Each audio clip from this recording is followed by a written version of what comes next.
Now, stage 10 is the shortest of the race so far, 158 kilometres from Aurillac to Carmaux.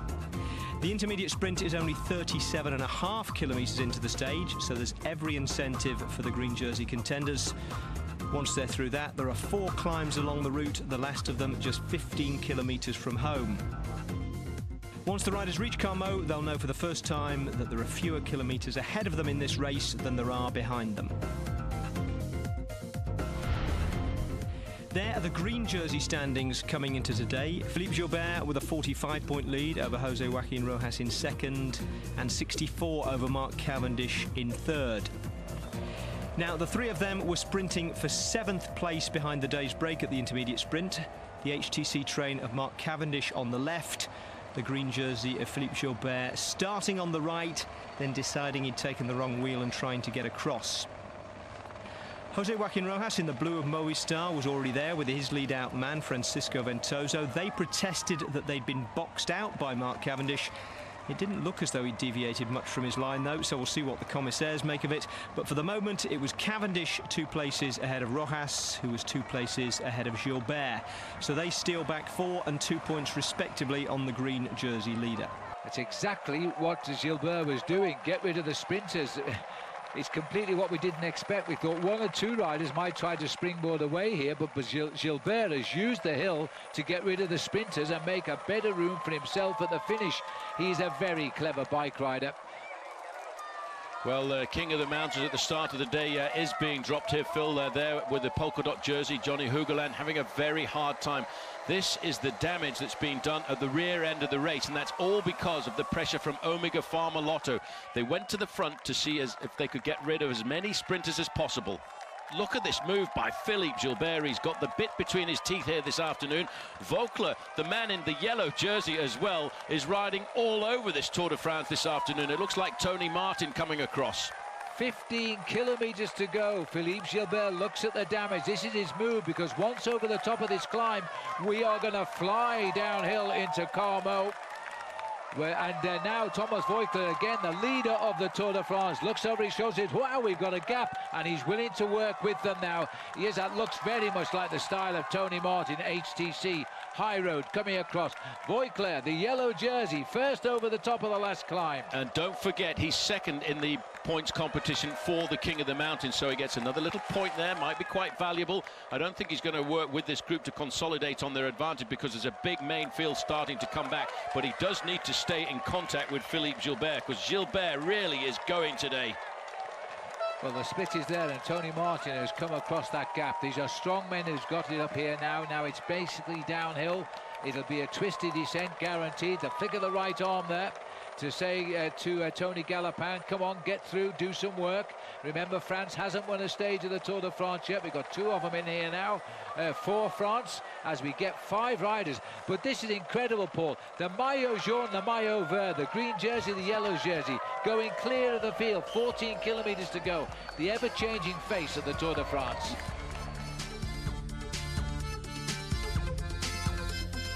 As we go under 10 kilometres to go with the peloton now, we're looking at just 14 seconds spread on the field in the Tour de France.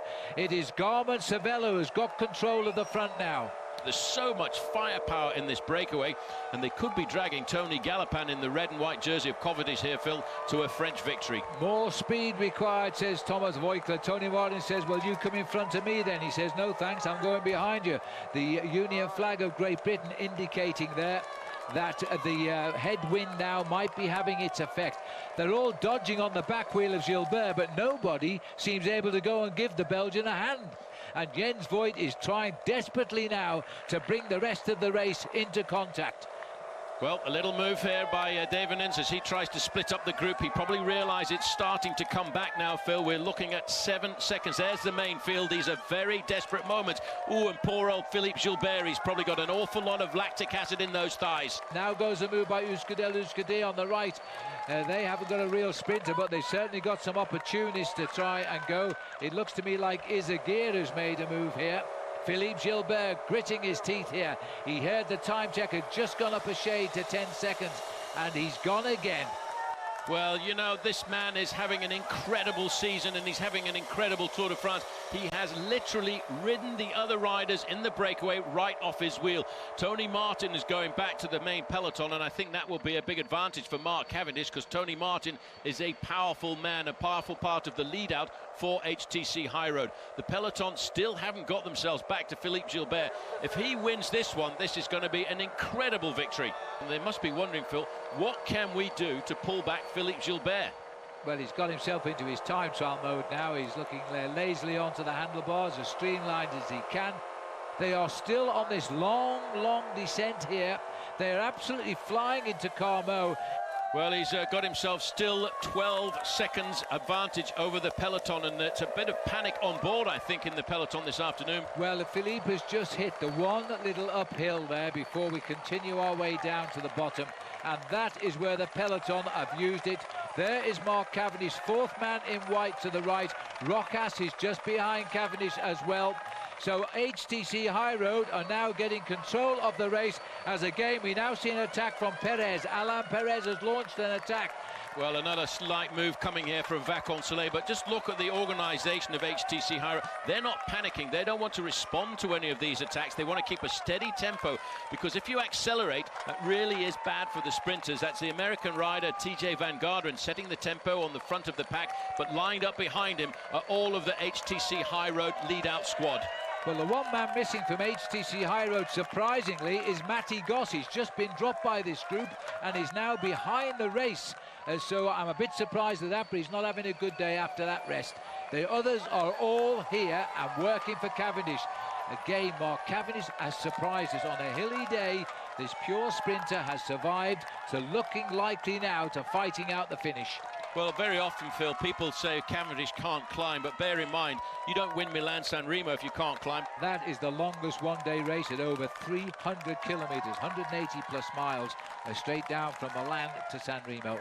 Now, no help coming here. When you come down to the end of a race like this, it's quite easy to make that first initial attack to get off the front of the peloton, but then all of a sudden you get smacked with the wind in your face, and the difficult thing is actually continuing that effort. There are not many riders in the peloton who can actually ride off a main field as they come down to the last 4 or 5 kilometres of a race like this. And in fact, the riders who can do it could do it, I should say, were riders like Vyatislav Ekimov, who did that a number of years ago to win a stage of the Tour. We are looking for 3 kilometres to go here as Biel Kadri tries his move. The peloton, it'll disturb them that they're so far ahead, just coming up for 3 kilometres to go. But just now, HTC High Road have got a lot of firepower down there, and they've got the missile up the chute just behind them all. Well, Biel Kadri's another local rider from this part of the world, so he'll be riding in front of a home crowd this afternoon. His mum actually owns a cake shop not too far away from where the race went through this afternoon. She's got a television in the cake shop, so she doesn't miss any moment of the Tour de France this year. 3 kilometres to go. Now, Mark Cavendish knows, and we certainly know because we drove in, that the last kilometre has 2 extremely sharp bends on it. And Cav will want to keep himself out of trouble, that's for sure. The rider from the Lampre team there, Phil, over on that far side there, in fact, is the replacement sprinter. That's Danilo Hondo. This is either David, I think this is Ryder Hagedal here, who's just made a move. No, Miller. It is Miller, opportunist, having a go. Well, this is the kind of move that David Miller has used many times in the past. Now, he is the kind of rider who has the ability to keep this sustained effort off the front end of a main field when they're charging into town. But there's organisation in that peloton this afternoon, and these are big, wide roads, and they'll be touching speeds in excess of 40 miles an hour. Miller will be looking for those corners and hoping he can get round there before anybody else. 2 kilometres left to go. But this is a great move by Miller. This has taken the pressure off his team. Garmin Cervelo are trying to set up, I think, now for the world champion Thor Hushovd, and so while he settles down, the peloton led by Tony Martin brings back David Miller. Well, Tony Martin is the man who's doing all of this pacemaking to keep it nice and high. They do not have an organised lead-out train for Mark Cavendish this afternoon. Onto his wheel, it looks very much like they're trying to place Andre Greipel in 4th position. Well, the race radio, if you could hear it now, is shouting at everybody because they're getting in the way and they're very concerned about this last kilometre. The motorcycles have been told to get away from the race completely. We can't see any in our picture as they line up with 1 kilometre to go. And this is where you've got to hold on to your hats here. There are 2 very sharp bends, but it looks as though at least Team HTC High Road have got good control of the front of the race. Well, Tony Martin swung off now, and in fact it's Omega Pharma Lotto are keeping the pace nice and high because their man Andre Greipel is up into 4th position, bumping and barging. That's Greipel right on the wheel of Mark Cavendish. The 2 former teammates, now big rivals. Well, they've got through the S's here. There's still a sharp left-hander in the last 300 metres. Tor Hushoff, who's about 4th place on the right with those dark glasses on, has got himself into a great position. This is the sharp turn here. As they come round the corner now, they've got a perfect lead up for the line. Now it is up to see if the sprint can come, and I don't see Mark Cavendish getting in on this one now. Watch out for Rojas. There he goes. He popped out of the shadows, and just look at the speed of this man. He sees the finish. Wait for it. He's being challenged by Greipel. He looks at Greipel. He grips again, and on the line, Greipel this time has got the better of Mark Cavendish, and that was a terrific sprint. The 2 arch rivals who are teammates have now gone 2-1 up in this year's Tour de France in the favour of Mark. That was an incredible sprint by Andre Greipel, and how much has he enjoyed that? And more sweet because he's beaten to the line Mark Cavendish. Absolutely, that will go down as a being very, very, very special for Andre Greipel. The presence of Mark Cavendish over the years has kept Greipel out of the Tour de France to such an extent. Greipel had to change teams, and the result is he's pipped Mark Cavendish right on the line.